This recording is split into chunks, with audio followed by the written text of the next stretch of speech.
داسې پیغمبر راولېږه چې خدای څلور صفتونه پکې وي. اول تلاوت د کتاب. زمونږ او ستاسو پیغمبر دنیا ته راغی کله چې رب العالمین په کتاب را نازل که قرآن کریم.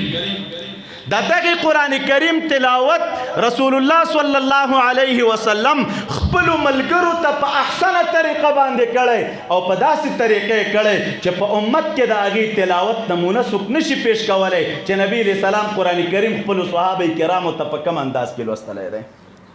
او لوستل داسې لوستل نه سبحان الله چې کوم تاثیر د محبوب په تلاوت کې پروت و. تاریخ لیکلی ابن کثیر وغیره ټول لیکلی. دا ابتدا کې چې محبوب کله مکه مکرمه کې و دا د اطرافونه چې به خلک په موسم د حج کې راتلل مکې مکرمې ته دا حج دا د جاهلیت په دوران کې هم و. دا نه چې اسلام راغی او سلسله د حج شروع شوه هغوی لا پکې یو قدم وړاندې م وه. په دې طریقه باندې چې کله به حج ته راغلل بربنډ طوافونه به یې کول. بربنډ طوافونه نو دا بربنډ طوافونه دوی ولې کول؟ وایي د لباسونو کې مو ګناه کړې ده او دا زموږ د شان سره نه ښیي چې د خدای د کور نه تاویږو زموږ د اخرن لباس په وجود باندې. په داسې یو فکر باندې و دا خلک. خو حج وو خلک به راتلل د اطرافونه نو دا د مکې مکرمې مشران او دا خلک کې دا به ووتل په دې لارو کې به ناست و. اطرافونه چې به خلک راتلل او به یې درول. وختونه به را روان و قافلې به را روانې وې. مکېوالو به ورته ویل تاسو ودرېږئ خبره درته کوو. هغه څه وایي زمونږ او ستاسو تګ راتګ دی راشه درشه لرو تجارتي سلسلې لرو نو ګوره په موږ مو یو حق دی دلته زمونږ کلي ته خو راغلی او اراده د ادا د حج خو لرئ خو حق مو په موږ دا دی یو نصیحت درته کوو. نصیحت مو څه شی دی؟ وایي ګورې زمونږ په کلي په علاقه کې عیاذا بالله چا به ویلې لیونی پیدا شوی دی چا به ویلې ساحر پیدا شوی دی چا به ویلې کاهن پیدا شوی دی. دا مختلفې توصیې به یې خلکو ته کولې د نبي علیه السلام په حق کې. وایي موږ مخکې نه در باندې غاړه خلاصو پام کوئ چېرته کښېننئ ورسره. خلک چې به راننوتل رښتیا یو خوا بل خوا به یې کتلې چې دا اوس څه قصه ده چې دې کلي کې داسې یو څوک پیدا دی چې څوک یې په یو نوم یادوي څوک یې په بل نوم یادوي. ابن کثیر لیکلي او مشهور دمګر و عربانو کې خلک به یې دمول. دا دمونه هم د اسلام نه وړاندې وو. خلکو به خلک دمول. بیا چې کله محبوب راغی دمګرو ته به ویل چې تاسو هغه الفاظ ووایئ چې په کومو الفاظو باندې خلک دموئ. نو الفاظ به محبوب واورېدل. که د شریعت مطابق به ورته به ویل چې بس خلک پې دموئ او که د شریعت مطابق به نه ویل دا الفاظ به آینده دپاره نه وایئ. نو یو مشهور دمګری ګرځېده دته چا وویل چې زموږ کلي کې یو نوجوان لیونی شوی عیاذا بالله او خلکو ته قسمه قسمه خبرې کوي. دی راغی رسول الله صلی الله علیه وسلم ته ورته وایي ځوان ډېر ښه سړی راته ښکارې او زه دمګری یم ډېر خلک مې دم کړي دي او زما په دم باندې هغه خلک جوړ شوي. ستا په حق کې خبر شوم چې دی لیونی شوی که ستا خوښه نو زه به دم کم زما د دم سره به ته هم جوړ شې. محبوب ته لګیا دی پیشنهاد کوي چې زه به د دم کم او د دم سره به جوړ شې. رسول الله صلی الله علیه وسلم مخ راته وکړه خطبه ورته وایي ان الحمد لله نحمده ونستعینه ونستغفره ونؤمن به ونتوکل علیه. خطبه یې ولوستله بیا د قرآن کریم یو څو آیتونه ورته ولوستل. د قرآن کریم د آیتونو د لوستو سره او د محبوب د تلاوت د اورېدو سره سړی پاسېد. مکېوالو ته وایي و مکېوالو په رب مې د قسم وي زه په ډېرو ملکونو ګرځېدلی یم ډېر خلک مې لیدلي دي د ډېرو فصیحانو کلامونه او ویناګانې مې اورېدلې دي خو د الله په ذات قسم نن چې د دغې نوجوان نه کومه وینا ما واورېدله دا ماته وینا د بشر نه ښکارېږي ما سوا د دې نه چې دا د وینا د رب العالمین وي. دا د بشر وینا نه ده او دا سړی دروغجن سړی نه دی. دا وینا د ده رښتونې وینا ده. دا کم تلاوت چې راته وکړه دا رښتونې وینا ده. بس خوله د هغه مبارک وه او تلاوت د هغه مبارک په خولې باندې خوند کو نو مسؤلیت یې په اتمې طریقې ادا کړی خو د تلاوت سره سره د آیت کې تاسو وګورئ دویمه غوښتنه دا کوي ویعلمکم الکتاب والحکمه. خدایه داسې پیغمبر ورته ولېږه چې د تلاوت سره د کتاب تعلیم هم ورکړي او د تلاوت سره سره د حکمت او د سنت تعلیم هم ورکړي. عوام ورونو د یو خبر مې واورئ یو ځل تلاوت ذکر کوي ورپسې تعلیم ذکر کوي. نو اکتفا تنها په تلاوت ولې نه کوي چې داسې یو پیغمبر ولېږه چې دوی ته قرآن ولولي باس داسې نه وایي داسې پیغمبر ولېږه چې آیتونه دې مولولي ورته او دوی ته د آیتونو د سنتو تعلیم هم ورکړي او دوی د دغې آیتونو په مقاصدو باندې پوه کړي د دې نه معلومیږي دا چې د قرآن کریم د راتلو مقصد دنیا ته دا تنها تلاوت د قرآن کریم نه دی چې یو څوک راولګېږي چې صرف قرآن کریم لولم باس تلاوت شپه ورځ کومه باس او د تلاوت په مقصد باندې ځان نه پوهه کوي زمونږ علما د اصول التفسیر چې کله د قرآن کریم آداب ذکر کوي یو خبره پکې دا کوي وایي محض د قرآن کریم په لوستو باندې بغیر د دې نه چې یو سړی د قرآن کریم په تلاوت او د هغې د آیتونو په مقصد پوه شي وایي تنها د قرآن کریم په لوستو باندې یو انسان ته خدای تعالی ثواب ورکوي او که نه یعنی موږ تاسو په ترجمه او تفسیر نه پوهېږو قرآن شریف سړي مخې ته ایښی صرف تلاوت کوي دغه صرف تلاوت کوونکي انسان ته الله تعالی اجر او ثواب ورکوي که نه ورکوي علما د امت دوه ډلې دي یوه ډله دا وایي تنها په لوستو د قرآن کریم الله تعالی انسان ته ثواب نه ورکوي چې تر څو پورې د قرآن کریم د آیتونو په تفسیر او په معنا باندې نه وي پوه وجه څه شی ده وجه دا بیانوي وایي ځکه د قرآن کریم د راتلو غرض دنیا ته څه شی دی بار بار قرآن کریم کې الله تعالی فرمایي قرآن مې دې دپاره نازل کړی لیدبروا آیاته چې تاسو د قرآن کریم په آیتونو کې تدبر وکئ او سوچ پکې وکئ او تدبر هغه وخت کې کېږي چې ته د قرآن کریم په معنا پوه شې او د قرآن کریم په مقصد پوه شې چې په معنا او مقصد نه پوهېږي نو تدبر به څه وکړې نو چې هر کله دنیا ته د قرآن کریم د راتلو غرض هغه په قرآن کریم کې تدبر دی او سړی چې تنها قرآن کریم لولي نو تدبر خو نشي کولی چې په معنا نه پوهېږي نو مقصد حاصل نشه وایي چې مقصد حاصل نشه رب العالمین دغه انسان ته په محض تلاوت اجر او ثواب نه ورکوي دا د دې امت د یو ډلې د علماو قول دی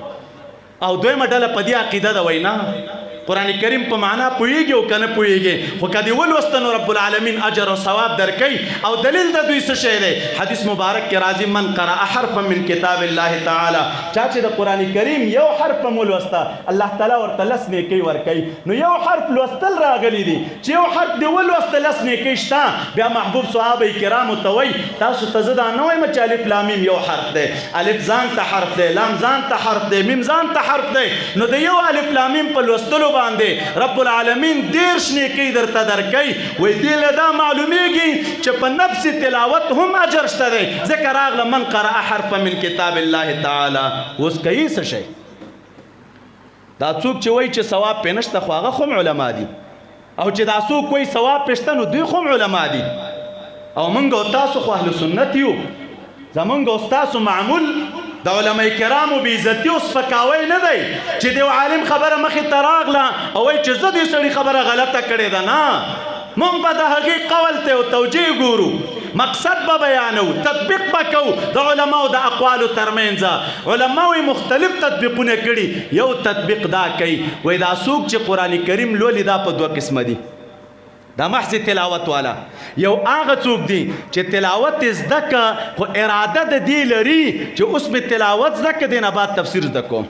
دې نه بعد ترجمه زده کوم په دې عزم باندې دی دویم داسې ځوان دی چې هغه قرآن کریم زده که په لوستلو باندې خو اراده د دې نه لري چې تفسیر او ترجمه زده کم وایي دا د چا په زړه کې چې د قرآن کریم د تفسیر او د ترجمې د زده کړې اراده ده د لوستلو نه بعده وایي ممکن چې رب العالمین به ده ته په محض لوستلو هم ثواب ورکړي ولې مخکې نظر د دې دی چې د تفسیر او ترجمه زده کوم چې قرآن کریم کې تدبر وکړم او د چا چې وایي اراده نه وي بلکې دی صرف اکتفا په دې کې چې بس صرف قرآن شریف ولولو مقصد یې همدغه دی بس تلاوت وکړو مقصد یې همدغه دی او دې نه مخکې قدم نه ږدي چې د قرآن کریم په مفهوم او په مقصد ځان پوهه کړي او مقصد یې تنها د قرآن کریم لوستل ګرځولی نو علما لیکي دغې کسانو ته به شاید چې رب العالمین د محض لوستلو په وجه باندې اجر او ثواب ورنکړي دا څومره باریکه خبره ده او تاسو ته وایم زمونږ او ستاسو خو مقصد دی اول خو قرآن وایو نه چې بې زده کو صرف تلاوت وکوئ سهار نه ماسپښینه پورې ناست یم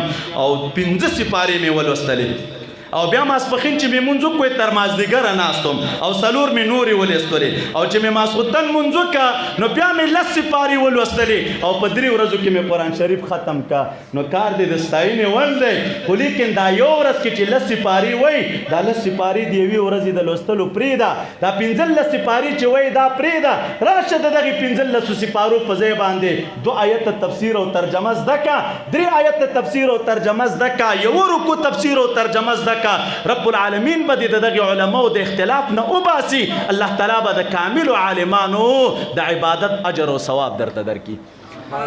نو د دې نه دا معلومیږي چې تنها تلاوت مقصد نه دی، ځکه ورپسې وایي چې ویعلمهم الکتاب والحکمه،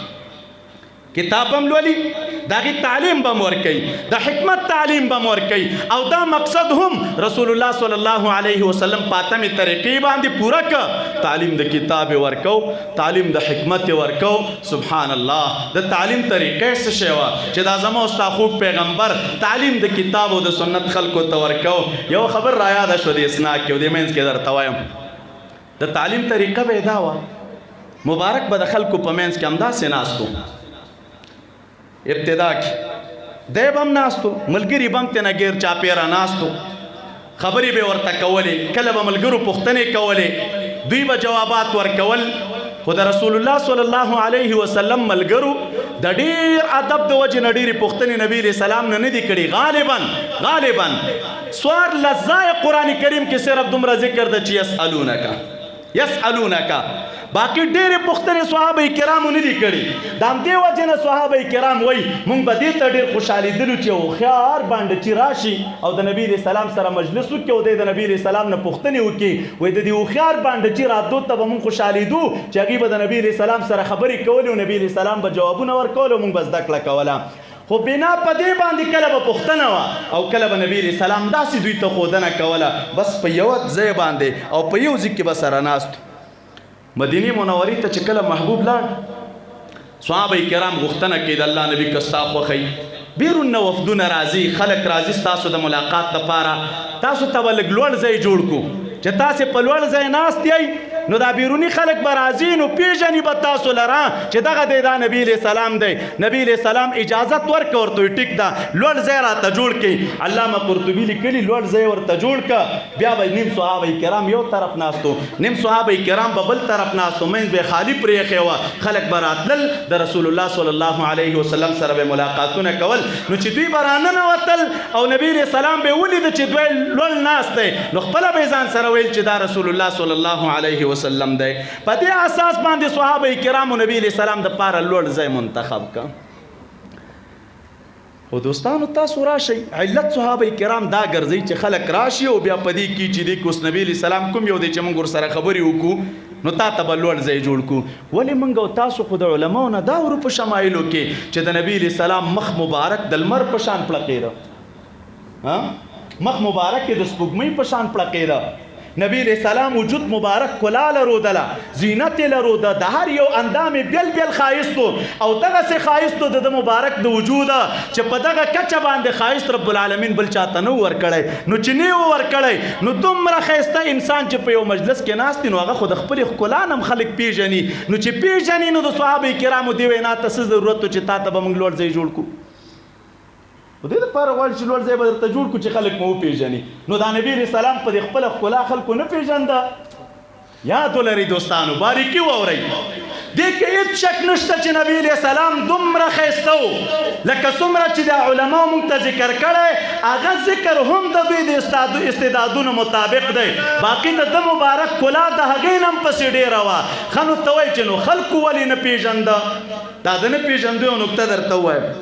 د سلمان فارسی رضی الله عنه واقعه مو اورېدلې چې مدینه منوره کې د کجورو بار سر کې ناستم، سړی راغی بادار ته راته ویل چې هغلته یو کس راغلی او خلکو ته وایي چې زه د خدای تعالی پیغمبر یم. و چې دا خبر مې واورېده راوغورځېدم. ما ورته ویل چې څه چل دی، څوک راغلي؟ وی بادار راته غوسه شي چې غلام سړی ستا د خبرو سره څه کار دی، زه خپلې کجورې راشکوه. وی غلام هم نو ختم. خو خو چې کله دا وخت ختم شو رسمي وای ځان سره مې کجوري راواخیستلې او راغلم پوښتنه مې کوله چې هغه کس چېرته دی چې وایي زه د خدای تعالی پیغمبر یم وایي چا راته وښودل چې نبي علیه السلام دلته ناست دی وایي راغلم کېناستم دې مجلس کې زه هم وایي کتل مې نبي علیه السلام ناست دی صحابه کرام ناست دي خو زه هم نه پېژنم چې دې کې اوس نبي علیه السلام کوم یو دی وایي یو وخت کې مې کتل چې لمر راغی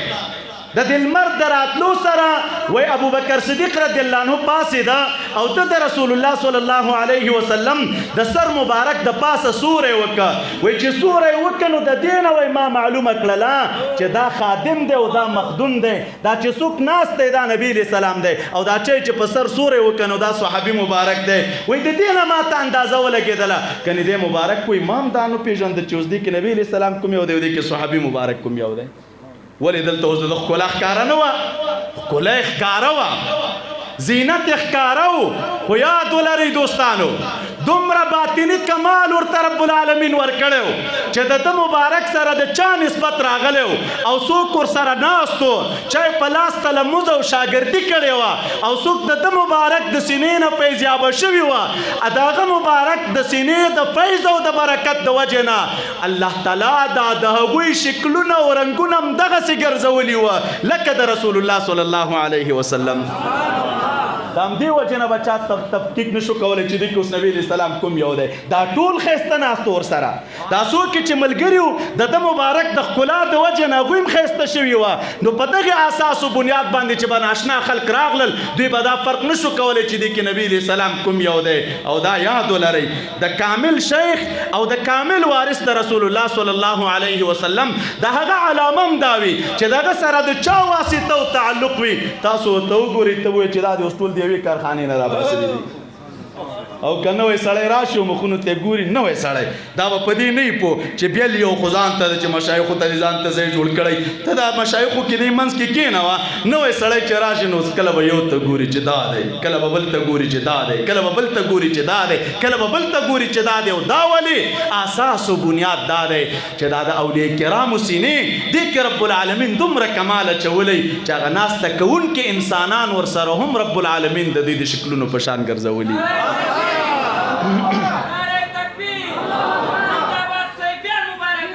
او په دې به غوسه کېږو نه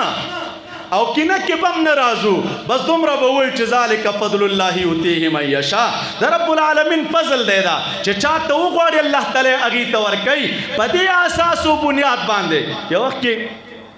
نامون خو طالبۍ دوران ډېر درسونه مو مدارسو کې ویلي دي مختلف هر قسمه خلکو سره مواسطې راغلي او تعلق مو راغلی ورسره فلان او فلان یو وخت کې دا سالکان به د مدرسو کې دی ځینو خلکو ډېر پازابول پتنګول وی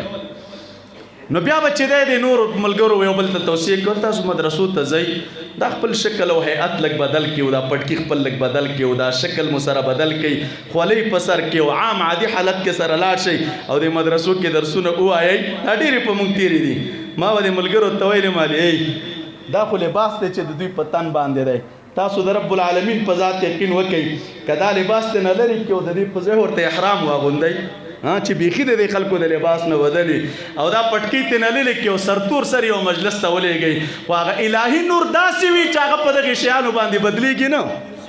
که څومره هم یو سړی خپل لباس بدل کړي همغه دی معلومیږي چې د ده هغه د مخ قافیه هغه ښکلا زینت د مجلس تاثیر هغه جدا وي نو په دغې اساس باندې د رسول الله صلی الله علیه وسلم او د صحابه کرامو توپیر او فرق به نه کېده او که څوک کوي چې نه کومه بله وجه نو دوی دې بیان کړي چې ولې توپیر نه کېده ولې فرق د نبي علیه السلام د ملګرو سره نه کېده نو بنا په دې باندې صحابه کرام ورته مستقل ځای جوړ کړه مبارک به ناستو او خپلو صحابه کرامو ته به یې ښودنه کوله او بیا دومره یو مشفق معلم و سبحان الله چې څومره شفقت یې په دې خپلو ملګرو لروده او څومره مینه یې د دې خپلو ملګرو سره لرودله څومره ایثار او قرباني د خپلو ملګرو سره لرودله یوه خبره درته کوم امام ترمذي جلد ثاني کې یو حدیث راخستی د ابو هریره رضی الله عنه ابو هریره صاحب یو ورځ یو شاګرد راوست مسجد نبوي شریف ته داسې ورته اشاره کوي شاګرد دا ځای ګوري وایي دغې ځای کې په کراتو مراتو بېهوشه راغورځېدلی یم د ولږې د وجې نه وای خلک به راغلل زه به راپرېوتم او دولت کې د وجې نه به زما د وجود حرکات غیر موزون وه وای زما په دې سټو په مرۍ به پښۍ ښودله چې دا پیریانو نیولی خو دوی وایي د رب په ذات قسم چې پیریانو به نوم نیولی ولکې د لاسه به پروت وم دلته بیا که مې یو مړۍ ډوډۍ به مې وخوړه نو راپیښ پیداره به شم او روان به هم زده کړه د احادیثو به مې کوله مبارک فرمایي یو ورځ ووتم بیرون ناستم ابوبکر صدیق رضی الله عنه راغی وی سلام مې پې واچو السلام علیک یا ابا بکر وی د سلام جواب یې راکړه نور هېڅ التفات هم راته ونه کړه لاړ وی زه پوه شوم چې د کور کې هم څوک نشته نور کله چې ما پې سلام واچو لاره کې به یې زه تغییر حالت کې ولیدم ځان سره به یې بوتلم څه شی به یې راکړل عمر رضی الله عنه راغی هغه باندې مې هم سلام واچو وی هغه هم په خپله مخه لاړ نور جواب یې راکړه څه شی راته ونه ویل وی کتل مې رسول الله صلی الله علیه وسلم راغی چې کله مې په ده مبارک سلام واچو وی راته ویل چې ابو هریره راځه وی ځان سره یې را روان کړم وی را یې وستلم کور ته یې څوک ولیږل کور کې د خوراک څښاک څه شی شته وی خادم بیرته راغی او جواب یې راوړه یا رسول الله هېڅ څه شی هم نشته معمولي یو لوښي کې لږ پی دی او هغه پی هم دومره دي چې ستاسو وشي او تاسو د چا تحفه راوړې ده نور کور کې د خوراک څښاک منسي شی نه لرو خادم ته محبوب وایي هغه پی ما ته راوړي چې کوم ما ته راغلي ابو هریره صاحب وایي پی راویستلې وایي ما ته ویل چې ته ورشه دا صفه کې چې صحابه کرام ناست دي دوی ته ووایي چې راشئ وایي دوی راغلو ما ځان سره زړه کې ویلې چې دا خو دومره معمولي پی دي نو په دې زما ګزاره نه کېږي نو د ملګرو ګزاره به مې پې څه وشي وایي نبي علیه السلام ما ته ویل چې امر شروع شوم یو ته ورکوه هغې وسکلې ماړه شول بل ته ورکوې اسکلې ماړه شول بل ته ورکوې اسکلې ماړه شول آخر دا چې ما موسکلې او نبي علیه السلام هم وسکلې اوسکل هم دغسې انداز کې و چې مبارک وایي زه پې موړ شوم او اهل مجلس پې ټول ماړه شول خو دې وایي د رب العالمین په ذات قسم وایي چې آخره کې مې دې لوښي ته کتل همغه شان پۍ پکې پرتې وي لکه څنګه انداز کې چې دا لوښی د نبي علیه السلام د کور نه راوتلی وه دې ته معلم وایي او دې ته شفقت وي د خپلو شاګردانو سره د خپلو مریدانو سره مبارک هغه خپله مړۍ د دوی سره نیموي مبارک هغه خپل ژوند داسې جوړ کړی وه چې کور کې څه شی ساتل نه په خپلو ملګرو باندې به یې تقسیمول او داسې به ووایم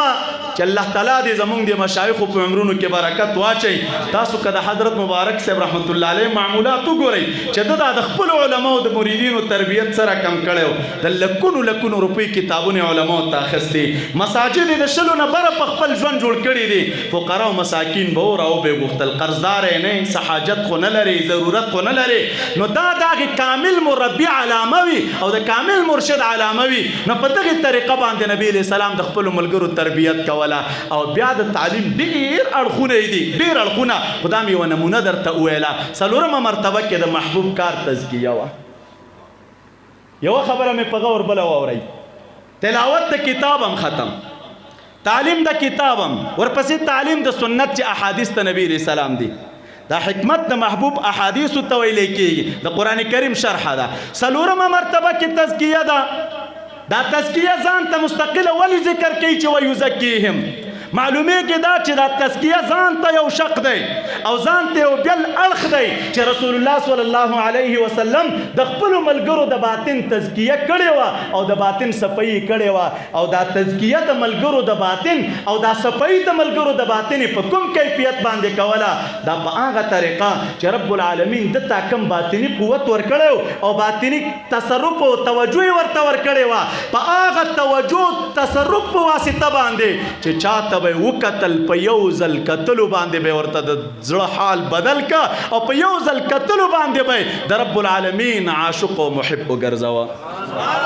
دا د مبارک کمال و چې الله تعالی دته ورکړی په یو نظر د خلکو ژوند بدلو تغییر پکې راته نمونه یې څه شی وه چونکه تزکیه تعلق د باطن سره لري یاد ولرئ دوستانو د دغه آیت مبارک په تفسیر کې مفسرینو لیکلي دي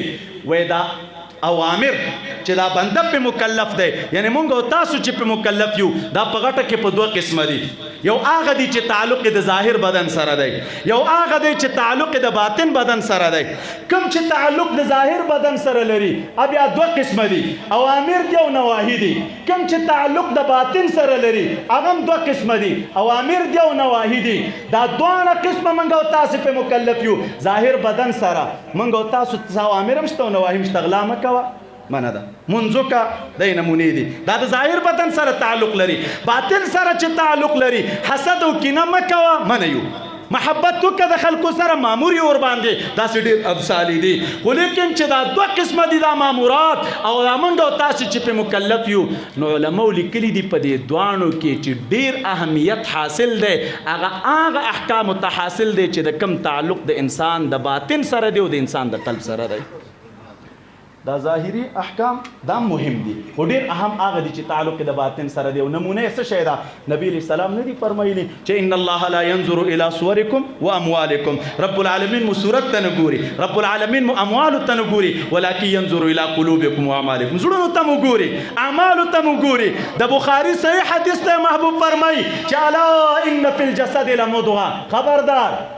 انسان په بدن کې د غوښې یوه ټوکړه ده که دا سمه شو ټول بدن ورسره سم دی او که دا فاسده وه ټول بدن ورسره فاسد دی هغه ټوکړه د غوښې څه شی دی زړه رب العالمین قرآن کریم کې فرمای الا من اتى الله بقلب سلیم داسې ډېرې نمونې نورې هم شته نو دا کوم احکام چې د ظاهر سره تعلق لري دا مهم دي کوم چې د باطن سره تعلق لري هغه مهم دي خو لیکن دا د هغې نه ډېر مهم دي دا هم دې وجې نه سیوطي رحمه الله الاشباه والنظائر کې وایي د مبارک د امام غزالي په حواله باندې وایي ومعرفة علم القلب د انسان د زړه د علم معرفت او پیژندلو او معرفت د امراض د قلب چې هغه حسد دی کینه ده وغیره نور شیان په دې باطن کې پراته دي نو د مبارک فرمای کما قال الغزالی فرض عیننا وی لکه څنګه چې دا خبر امام غزالی رحمت الله علیه کړی دا فرض عین ده په مؤمن مسلمان باندې چې باید د خپل باطن احوال پیژني د زړه علم ورته وي او د خپل باطن امراض پیژني نو چې د مبارک وی فرض عین ده د دې نه دا معلومیږي چې د باطن غم پکار دی دا څه نه ده چې صرف منځونه کوو خبره ختمه تلاوتونه کوو خبره ختمه نه دلته لاندې نوره قصه پرته ده د هغې غم پکار دی او دا باطن کې چې دا ستا رضایل پراته دي د دغې رضایلو ازاله رسول الله صلی الله علیه وسلم په خپلې کاملې توجه کوله بس دوه نمونې درته ذکر کوم نمونې څه شی وه واورئ دوستانو کله چې دا آیت خلک لولي بس وی تعلیم د کتاب راغلی خبره ختمه تلاوت د کتاب راغلی خبره ختمه دغه رنګ چې دی ورسره تعلیم د حکمت راغلی خبره ختمه مونږ وایو تعلیم د حکمت دا ځان ته اړخ دی دام لازم دی تعلیم د کتاب ځان ته اړخ دی دام لازم دی تلاوت د کتاب ځان ته اړخ دی دام لازم دی خو تزکیه د نفوسو دا ځان ته اړخ دی دام لازمه ده در باندې چې دا به کوې او نمونه یې څه شی وه یوه نمونه درته حدیث د امام مسلم وایم او امام مسلم رحمت الله علیه راخستی په روایت د ابی ابن کعب رضی الله عنه باندې به اسناد جيد ابي ابن كعب رضی الله عنه مسجد شریف کې ناستم و یو کس راغی د قران شریف تلاوت وک بل رقم تلاوت وک و ورپسې بل راغی بل رقم تلاوت و ما ورته چې تلاوت مو غلط وک دا سره کم چې ما د نبی رسول الله نو اوریدل دغه سي تلاوت خو تاسو نه دی کړی ویل انجه جوړه شو من ویل چې راضي نبی رسول الله ته فیصله ویسو وای کله چې محبوب ته فیصله ویوړه دا یو ته ویل چې تلاوت کوی چې کله تلاوت کوړته چې درست تلاوت وک وی دا بل ته وي ته تلاوت وکړې هغه چې تلاوت وکړه هغه ته مو ویلي چې درست تلاوت یې وکړئ دواړو ته ویلي چې صحیح تلاوت یې وکړه او تلاوت کې خو ډېر فرق و یو رقم تلاوت کو بل رقم تلاوت کو وی دا نبی علیه السلام چې دواړو ته ویلي چې درست تلاوت یې وکړئ زما په باطن کې وسوسې شروع شوې چې خدا نه خواسته نبی علیه السلام حق فیصله ونه کړه تلاوتونو کې خو فرق و نبی علیه السلام حق فیصله ځکه کړې وه چې یو کس قرآن شریف په خپل لغت لوسته او بل په خپل لغت لوسته لکه زمونږ استاد یوه پښتو کې څومره مختلف لغتونه دي پښتو به یوه وي عربي هم دغسې یوه ژبه وه لهجې پکې بېلې وي چا په یو لغت لوسته او چا په بل نبی علیه السلام ځکه دواړو ته وایي چې ښه تلاوت دې وکړه وایي چې کله دا وسوسې زما په باطن کې شروع شوې وایي زه دې مجلس کې ناست وم و یو ناڅاپه رسول الله صلی الله علیه وسلم دا خپل لاس مبارک راواخسته او د سینه کې ورباندې ووهلمه وایي چې کله یې ووهلم د وهلو نه بعد ففددت عرقا مبارک وایي یو ناڅاپه خولې را باندې راغلې او دا خولې خو راغلې مبارک فرمایي وسوسې خو لاړې چې کومو وسوسو کې زه مبتلا ومه وایي هغه وسوسې ورکې شولې او قوت د ایمان مې په باطن کې دومره را پیدا شه کأني انظر الى الله وایي ما ویل که زه د سر په سترګو باندې رب العالمین ته ګورم صحابي مبارک مبتلا په وسوسو کې دی د کتاب دروي ورته محبوب دا نه وي چې دا د ایمان ته تاوان رسوي تلاوت د آیت ورته نه کوي حدیث ورته نه وایي د قرآن آیت ورته نه وایي بس صرف دومره کار کوي چې خپل لاس مبارک راخلي او دی ورباندې په سینه کې وهي او دغه په باطن کې دومره بدلون راځي وایي ما ویل ځکه د سر په سترګو رب العالمین ته ګورم نو دا څه شی و دوستانو دا هغه توجه تصرف د رسول الله صلی الله علیه وسلم و چې د خپلو شاګردانو یې په هغې خپلې کاملې توجه باندې کوه او دا د مسلم صحیح حدیث دی. او که څوک وایي چې نه د دې حدیث مقصد به بل شي موږ وایو ته یې بیان کا ستا د قول مطابق خو په کار دا و چې نبي علیه السلام ورته حدیث ویلی وی ولې ونه ویلی آیت یې ویلی وی ولې ونه ویلی خو نه دلته یو باطني سودا ده چې د هغې سودا سره رسول الله صلی الله علیه وسلم د خپلو ملګرو ژوندون بدل کړی. دویمه نمونه درته وایم عمر رضی الله عنه په کفر کې څومره سخت دریځ انسان و د کفر هم چرچا وه او بیا د اسلام هم چرچا وه خو چې کله راغی اسلام یې راوړه. امام مستدرک په صحیح روایت باندې او په صحیح سند سره دا حدیث راخستی. عبدالله ابن عمر رضی الله تعالی عنهما وایي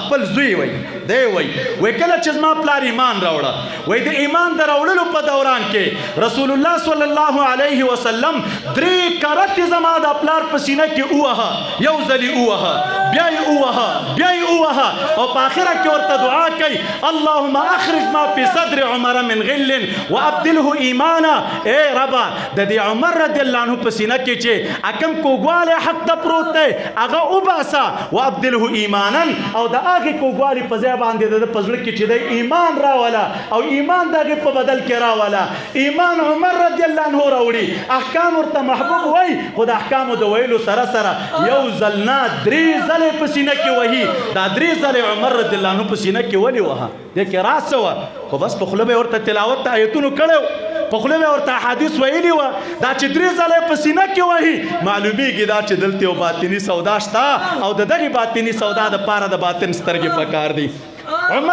علي رضی الله عنه کله چې محبوب یمن ته لیږه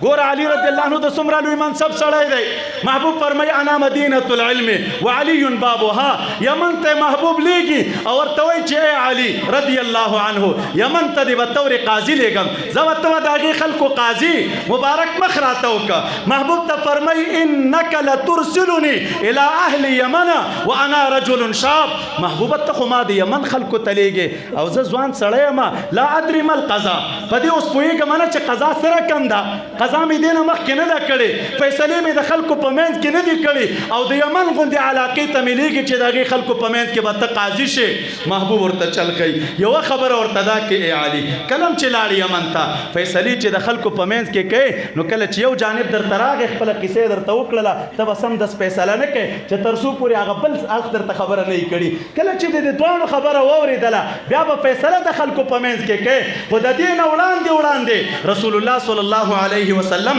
خپل دا د برکت نه ډک لاس راخلی. علي رضی الله عنه فرمایي چې زه په دې لاس باندې په سینه کې ووهلم وایي بیا راته ویل چې زه اوس لاړ شه یمن ته. مبارک فرمایي چې کله لاړم یمن ته او سلسله د قضاګانو د فیصلو شروع شوله دی وایي والله فما شککت فی قضاء بین اثنین قط وایي د رب العالمین په ذات مې دې قسم وي چې بیا کله د 2 کسانو په منځ کې چې ما ته کومه لانجه راغلې ده وایي د دغې 2 کسانو د لانجې په باره کې وایي زما په باطن کې د فیصلې د حل دپاره هېڅ شکم نه دی راغلی. لیږي یمن ته وهي سینه کې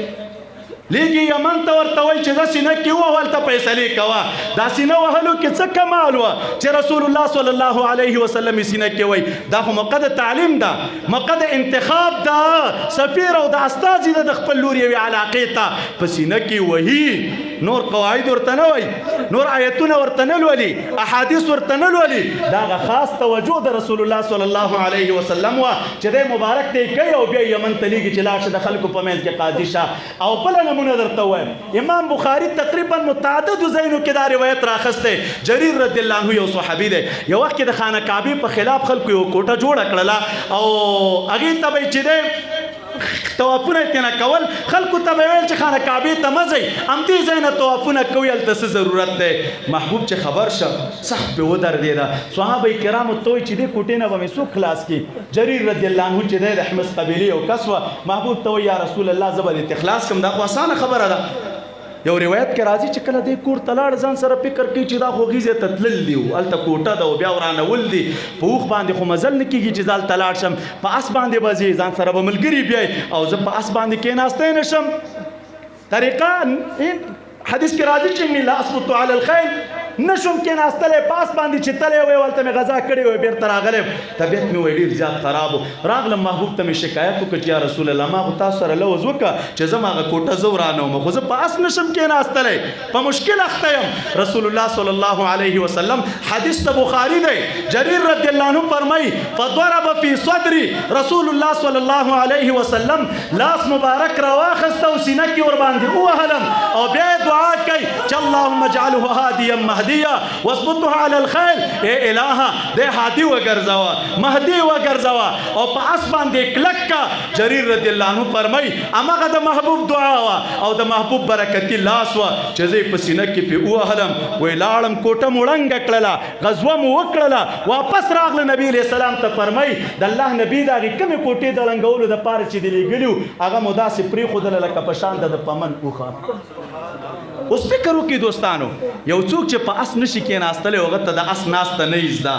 خو خلک ورته ځین ونیسي ورته چې ته راشه په دې اس کېنه خپې به چې دی لاندې رکابو کې کېدې ځین به ونیسي بیا به اس روان کړي داسې به زغلی فلان فلان د اس د سورېدو طریقه خو دا ده اس طریقه د ناستې چې څوک چاته خي خو دغې اصول دي داسې خو نه کوي چې په سینه کې ووهه اوس په سینه کې وهل